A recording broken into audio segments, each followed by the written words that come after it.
भूल ही गया। बड़े घने मत दिख रहा थोड़े पढ़ते रहे लेकिन फिर भी सुकून थोड़ी हो। वो तो है कि थारो पुज्जती को नानी है मैडम जी।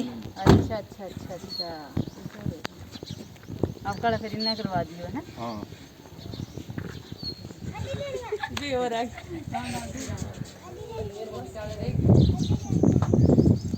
बहुत जरूरी है नहीं वही चीज़ है ना, हर चीज़ कोई भी सरकारी गैर सरकारी संस्थान अपने यहाँ के कोई निर्देश है, कोई सूचना है, वो किसको पहुँचाना चाहता है, जनसाधारण तक पहुँचाना चाहता है, तो वो क्या कहलाती है? विज्ञप्ति।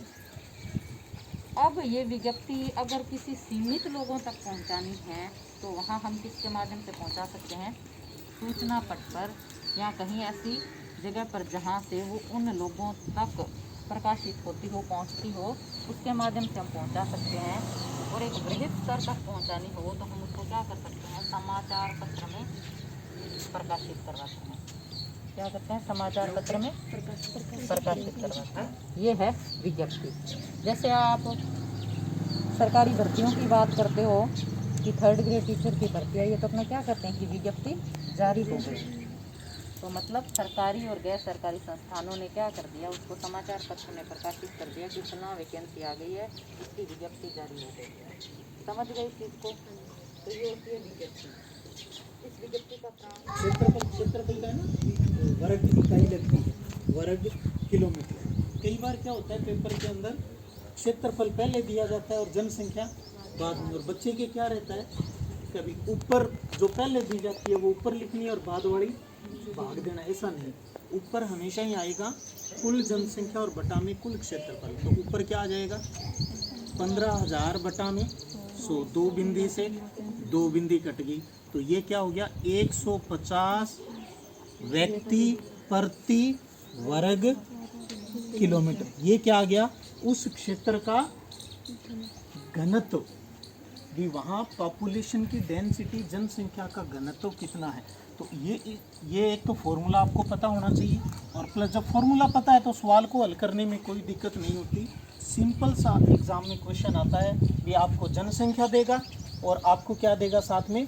क्षेत्रफल। और कुल जनसंख्या में जब कुल क्षेत्रफल का भाग दे दोगे तो आपके पास वहाँ का क्या चीज़ आ जाएगी? घनत्व आ जाएगी। छोटी क्लास में भी हम इसके बारे में पढ़ते रहे, गणित में भी सामान्य जिक्र आता रहा है। अब बात करें हम वितरण, फैलाव। ये तो अगला टॉपिक था, हालांकि अपन को पता है इसके बारे में, इसलिए इजीली समझ लिया। फैलाव में जनसंख्या। अब पहले तो हम बात करें महाद्वीपों के हिसाब से कि दुनिया में सबसे ज़्यादा जनसंख्या कहाँ का है। क्या आप मुझे बता सकते हो कि महाद्वीप कितने हैं? 7 महाद्वीप है। क्या आप नाम बता सकते हैं? बताओ। Asia, Europe, Africa, Australia. Austria तो देश है। ऑस्ट्रेलिया हो गया। अंटार्कटिका, अंटार्कटिका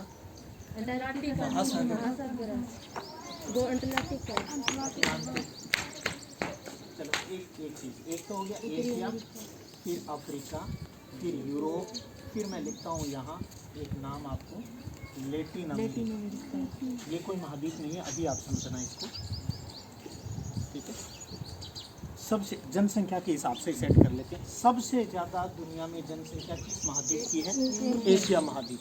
2 नंबर पे आता है अफ्रीका महाद्वीप, 3 नंबर पे आता है यूरोप, और 4 नंबर पे आता है लैटिन। आपको मैं थोड़ा सा नक्शे का एक रफली सा बनाऊं तो इस प्रकार से अगर आप देखेंगे। और महाजनपद हमने पढ़ लिए। महाजनपदों की संख्या कितनी थी?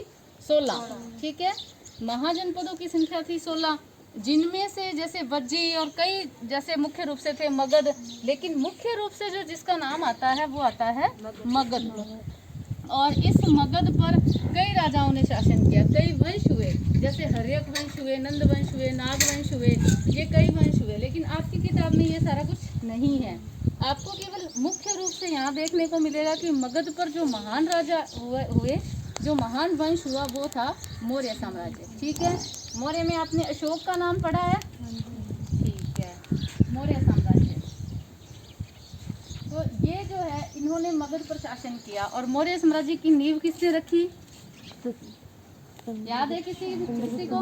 चंद्रगुप्त मौर्य ने। ये चीजें हमने 10वीं में भी पढ़ी है, अगर आपको याद हो तो, है ना। चंद्रगुप्त मौर्य ने नींव रखी, उसके बाद उसका पुत्र आता है। कौन आता है उसका पुत्र? ध्यान है कुछ? बिंदुसार। बिंदुसार के बाद अशोक आता है। बिंदुसार का विवरण अधिक नहीं है, लेकिन अशोक को आप सबने पढ़ा है। अशोक के बारे में, अशोक का नाम तो सुना ही है। वो अशोक महान के नाम से जाना जाता है, क्योंकि उसने इस तरह के कार्य किए अपनी प्रजा के लिए, उनके नैतिक उत्थान के लिए, तो वो इतिहास में बहुत अधिक प्रसिद्ध है। ठीक है, ये तो बात हुई मगध साम्राज्य की।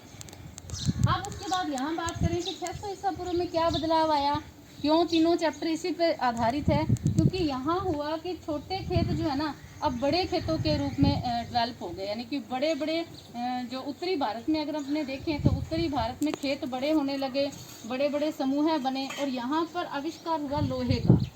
क्योंकि पहले जो औजार तो बनते ही नहीं थे, पत्थर के या सिंपल छोटे छोटे औजार थे, लेकिन यहाँ किसका आविष्कार हो गया? लोहा। जब लोहा आ गया तो क्या परिवर्तन आया जीवन में?